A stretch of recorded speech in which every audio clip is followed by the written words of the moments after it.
নমস্কার, আপনারা দেখছেন নিউজ টুডে। আপনাদের সঙ্গে এই মুহূর্তে রয়েছে আমি পড়শিয়া। চোখ রাখছি এই মুহূর্তের গুরুত্বপূর্ণ খবরের দিকে।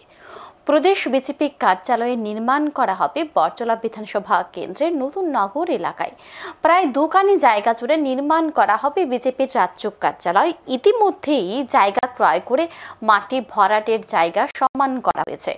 22শে ডিসেম্বর রাজ্যে বিজেপি কার্যালয় নির্মাণের জন্য শিলান্যাস করবেন কেন্দ্রীয় স্বরাষ্ট্রমন্ত্রী অমিত শাহ এবং সেদিনই অনুষ্ঠিত হবে ভূমি পূজা।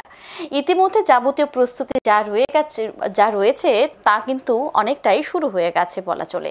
বৃহস্পতিবার প্রস্তুতির কাজ সরজমিনে খতিয়ে দেখেন প্রাক্তন বিধায়ক ডাক্তার দিলীপ দাস।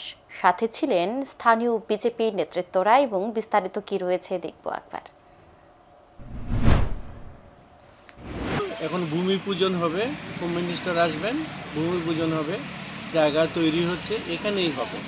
ভারতীয় জনতা পার্টির ত্রিপুরা প্রদেশের যে সব থেকে বড় মেইন অফিস যেটা, এটাই হবে।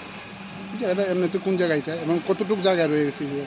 এখানে দুইখানি জায়গা কেনা হয়েছে, আর এটা তো সিনাইহানি এই এলাকাটা বলা হয়। আধুনিক প্রযুক্তি ব্যবহার করে নির্মাণ করা হবে 4 তলা বিশিষ্ট প্রদেশ বিজেপি কার্যালয় বলে জানা গেছে। এখন সময় বিরতি, সঙ্গে থাকুন।